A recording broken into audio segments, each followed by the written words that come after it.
Hey everyone, you are listening to Beyond the Ring podcast, and this is the AEW Dynamite review, guys.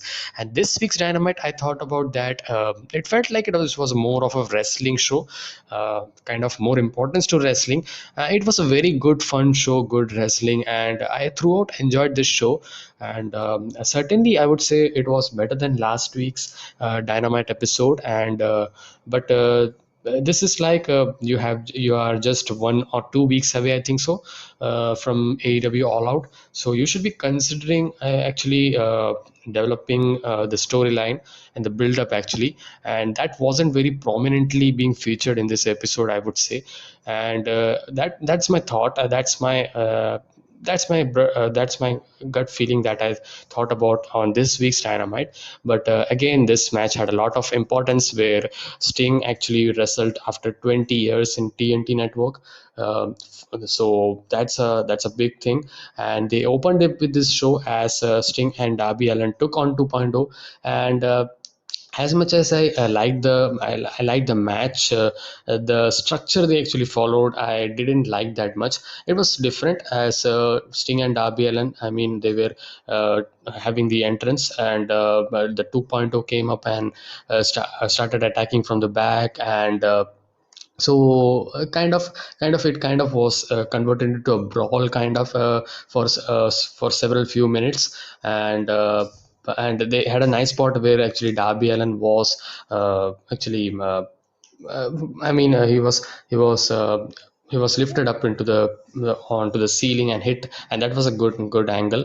That was a good offense by 2.0. And I would say 2.0 took a lot of heat in this match, and they're really doing good as a heel character.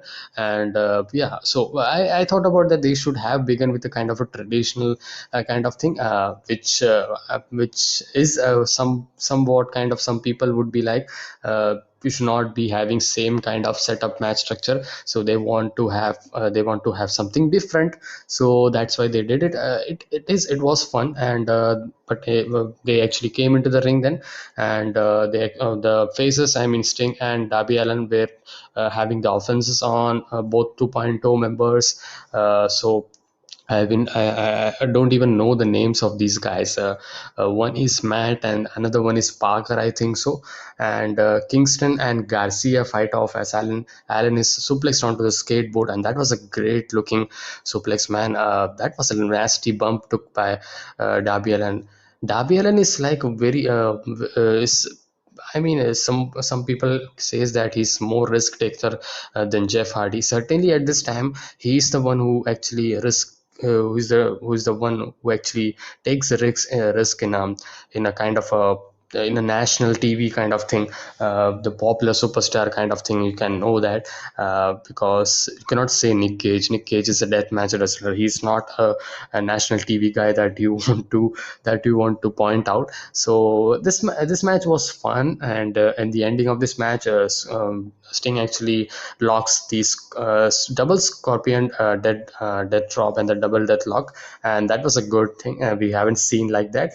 And 2.0 actually tapped out, and it's a short match, fun beginning. And we get to the next match, Sammy Guevara versus Sean Spears. And before that, we had a segment. Sammy Guevara actually proposed to his girlfriend in the ring, and she said yes, and it was a very good moment for Sammy Guevara. And Sammy Guevara, man, this kid is getting a lot of great reaction, man. Such a baby face he is now, and he is so much elevated now into that category. And is one of the best baby face that AEW had got, aside, I mean, Darby Allin and all. And getting into the match, this match was so good. This was awesome match, I would say. And I liked every bit of this match. This was very good. And Sammy was the hometown boy, his hometown from Houston. So that was the thing as well. They capital AEW actually capitalized on that. So that's good. And the match was full of action. And Sean Spears, with his heel tactics, and with with Tully Blanchard joining in for a spike pile driver in the initial minutes that actually had Aubrey Edwards kind of ejected Tully Blanchard, and crowd was chanting Aubrey, Aubrey, Aubrey, and that was the fun.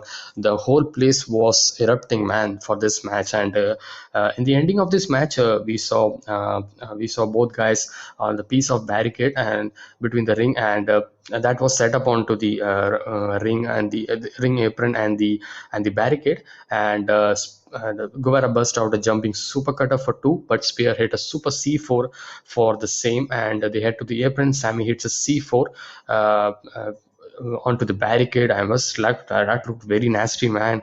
I mean, Sean Spears took that, and after that, he hit a 630 his finisher, and he kicked out, man. And I mean, it's an over. It's it's like low selling thing they did, and I would say that this should have been the ending after going through a barricade, after going through a FN barricade and hitting that 630, damaging the ribs and back as well. Again, getting that pressure onto your back, and you're not getting pinned. That's not a good story they told. But anyways, after that, it doesn't go a lot of much time, and he finally puts that go to GTH, finally puts Spears away, and great match, man, great match. The one of the match of the night of this week's Dynamite, I would say. A high energy, high octane action, high excitement, and post match. Guevara was bleeding from his, I think he was bleeding from the ear, I think so. And he kisses his fiance, and that was it. And we get to the next segment. Post match, we had Don Callis talking to Christian Cage about how he got Christian into wrestling 25 years ago, and Callis is top of the wrestling world, and Cage. So building up their match for the All Out Christian versus Kenny Omega, and now Callis is on the top of the wrestling world, and Cage is, well, he's anywhere, he's not near him, and Cage calls him rather unpleasant names, and he's still that man he told about, that that he told about in the commentary, that he told about in the promo last week actually. And we got a Dan Lambert promo. I like the delivery of Dan Lambert, but it was so much, man. I was like, too much, man. Some babyface should interrupt him. I was liking, he was very good in the promo, and he rant about how the AW and all the culture on all the fans. He kind of mocks the fans. He kind of mocks the whole professional wrestling industry. He's kind of an anti-wrestling guy, and because he's of MMA guy, so that's why the people around here got triggered, and AEW sent out Lance Archer to hit a 52-year-old main the place. Lambert this time has former UFC heavyweight champion Andre Arlovsky and Junior Dos Santos, and if you're feeling something, you can come out here and jump, he says. And Lance Archer come. I mean, I could.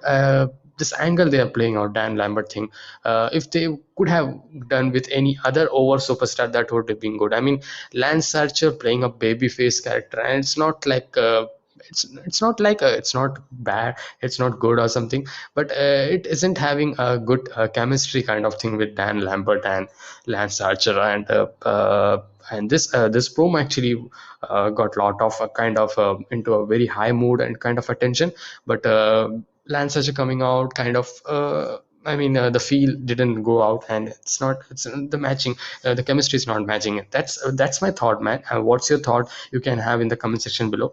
That's just my thought.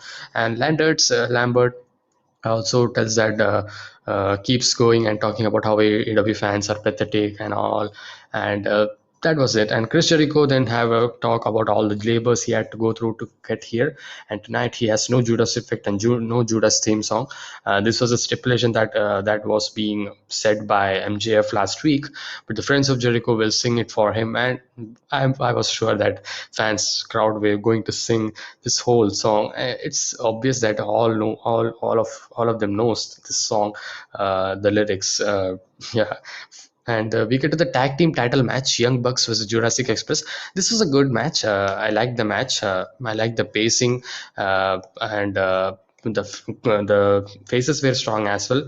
The shenanigans were there, obviously, but it was not too much. But I was very hoping to see Jurassic Express kind of getting a shocking victory from Young Bucks. But but the plans are different, I think so, because they are having a world tag team elimination kind of thing going on, and the next week is also a tag team match, and we have also a match, I think so, in Rampage as well, a tag team eliminator, the rankings match. And in that way they are going to have the number one contendership for the AEW Tag Team Championship, I think so.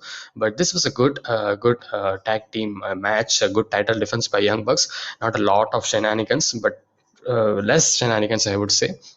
And especially the performance of Luchasaurus was good. The power moves that got a great reaction, and Young Bucks were also good, and they didn't have much of a very flip flop stuff that we see in Penta Zero Mido and Young Bucks match. It always like that. I am not into that kind of matches very much.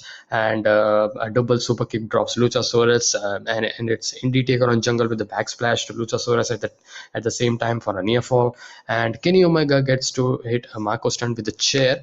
That was a moment. The whole match was having nothing kind of, but Kenny Omega comes up and hit Marco Stunt with the chair, and here is Christian Cage to take care of Omega, furthering their storyline. The build up, the rest of the Elite gets on the apron. Jungle hits a brainbuster onto the chair. That was very nasty, man. That looked very nasty, and that was great angle they actually produced.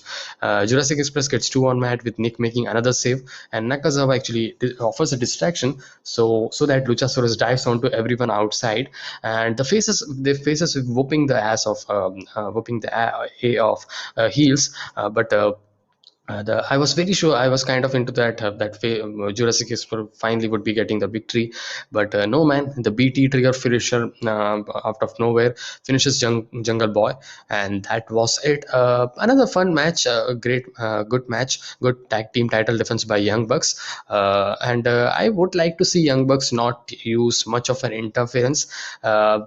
They already are pretty great heels, and don't kind of hate too much. I mean, just have a good match as well. I mean, yeah.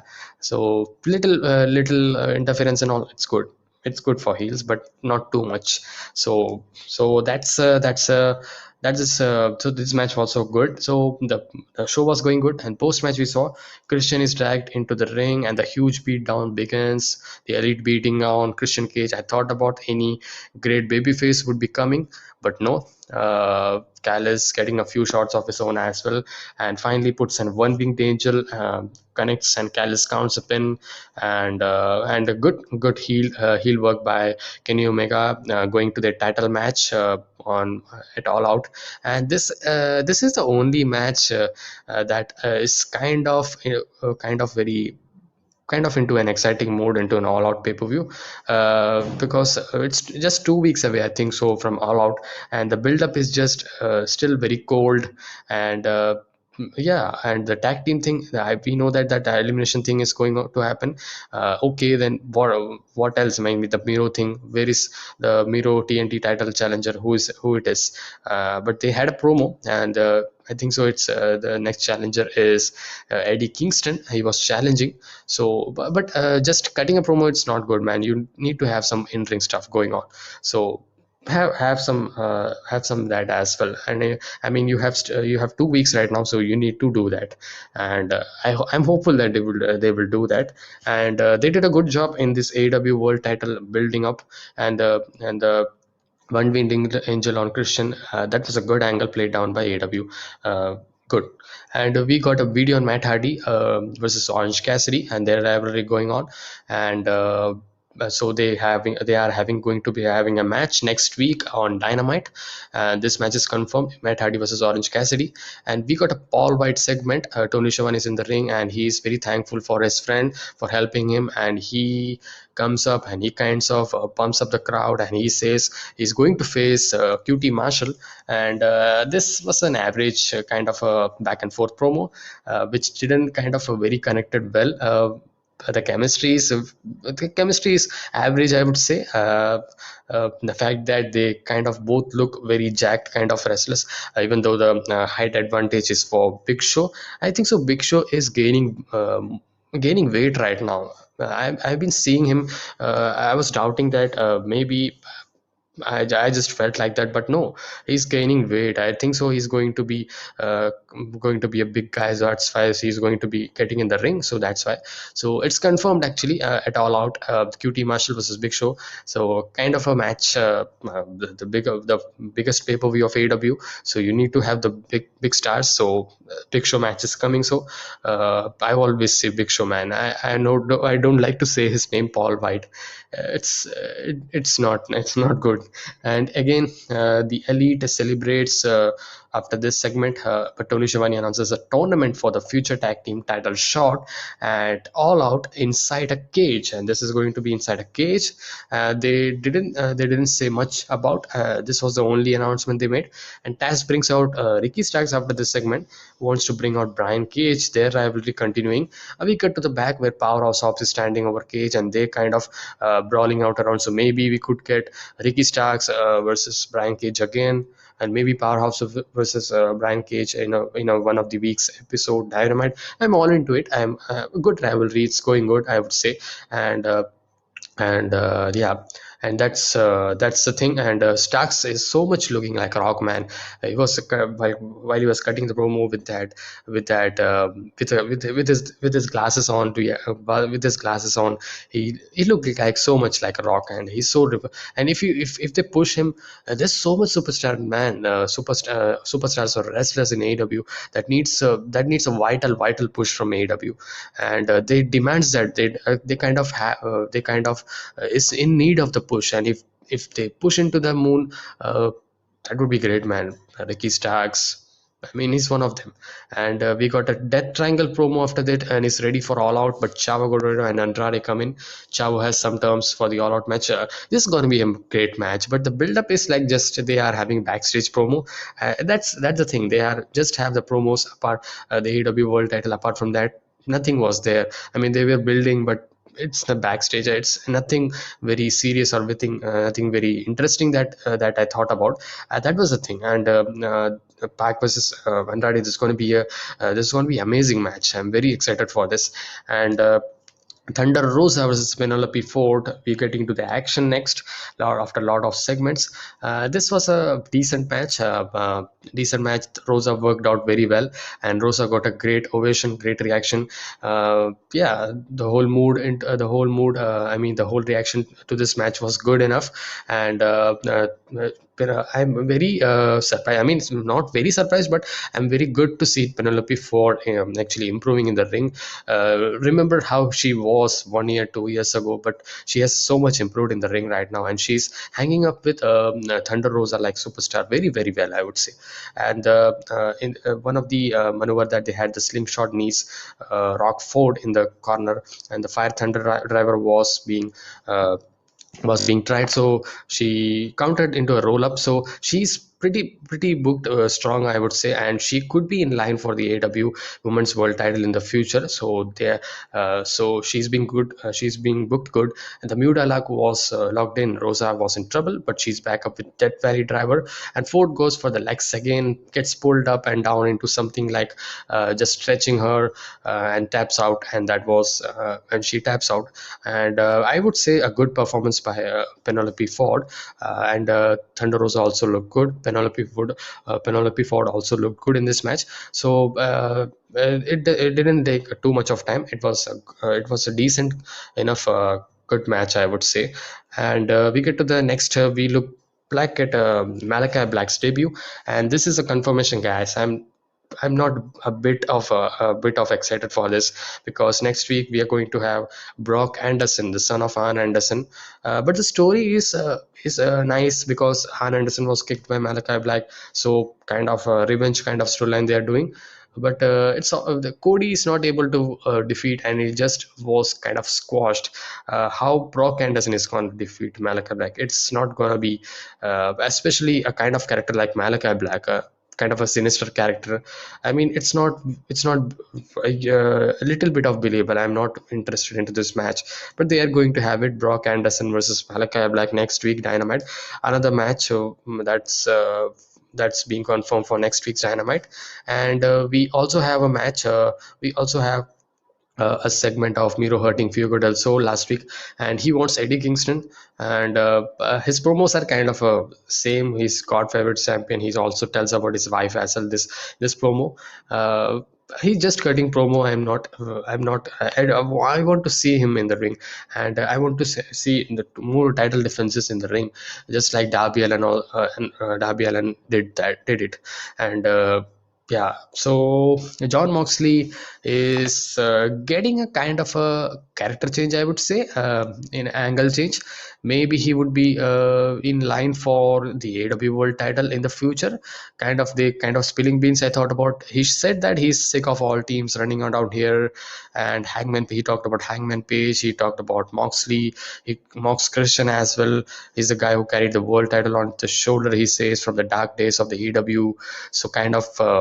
Getting the importance on the way for AEW, how he actually elevated the AEW championship, and it is time to show. He says what it takes to be top guy around, and he's challenging Daniel Garcia, and wants a taste of the main event. Come get in on Rampage, and John Moxley versus Rampage. I mean John Moxley versus Daniel Garcia is confirmed on Rampage, and the Rampage card looks very average-ish, and yeah.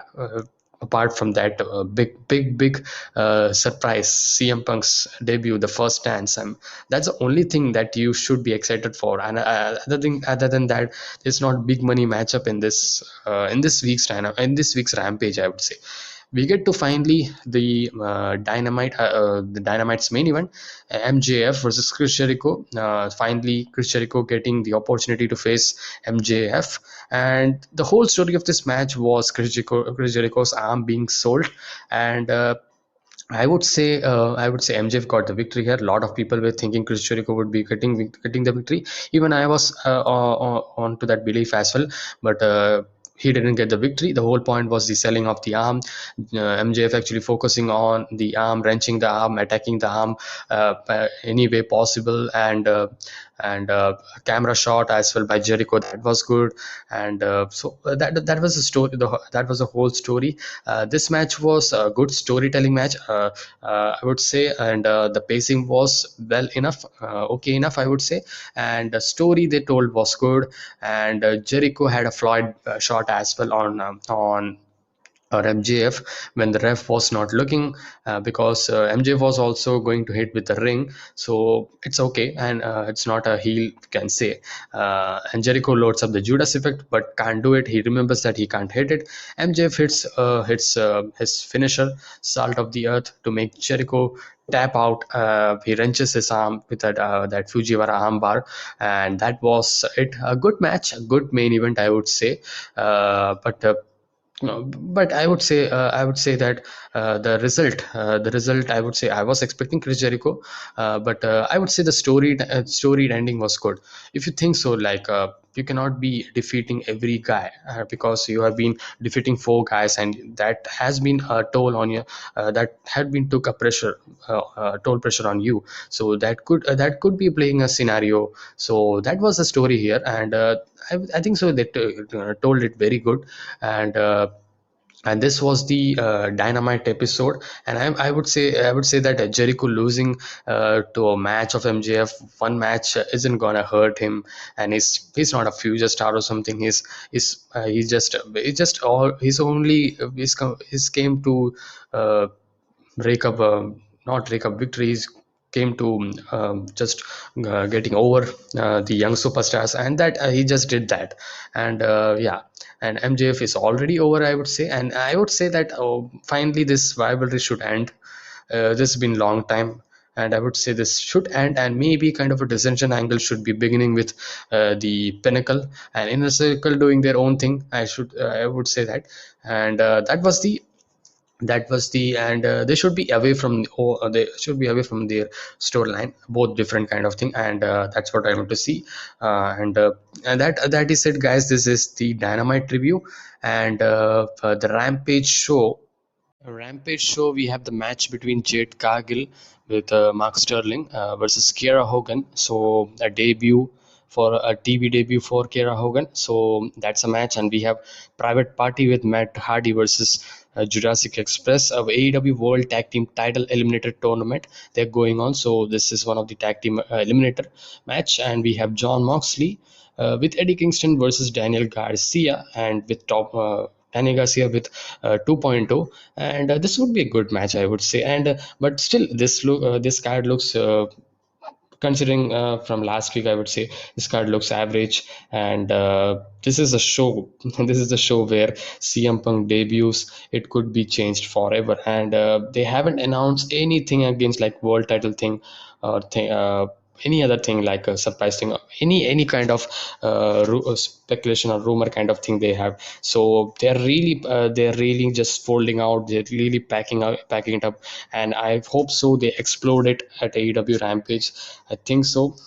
If they don't do it, it would be a major disappointment. Very large disappointment, I would say. And that's the only thing that the casual fans even are very excited about. And this is the Rampage show. And for next week's Dynamite, we have Jamie Hayter with Britt Baker and Rebel versus Red Velvet. So this is a tag team match, and we have Malachi Black versus Brock Anderson, and we have Wall Street Blondes versus Lucha Bros. I do want to see Wall Street Blondes getting the victory. I was very into that their May June match with they had with the Young Bucks before the I think so a pay-per-view. I don't remember what pay-per-view it was. The tag team title opportunity for. So I want Wall Street Blondes versus the Young Bucks at All Out. If they do it, and Young Bucks, I mean Wall Street Blondes. Becoming the new AW World Tag Team Champion, I do want to see that. They are great baby faces. And Orange Cassidy versus Matt Hardy. This is another match. So a good Dynamite that would be. I would say. And so this is the card for Rampage and Dynamite for next week. And I hope you liked my review, guys. And please have your thoughts as well on this week's Dynamite onto the comment section below. And how excited are you about for AW Rampage? I'm very excited, and I will see you guys for in my next review, and I have predictions coming as well. So for SummerSlam, and I'll see you guys in the next one. Until then, be safe, stay energetic, and peace.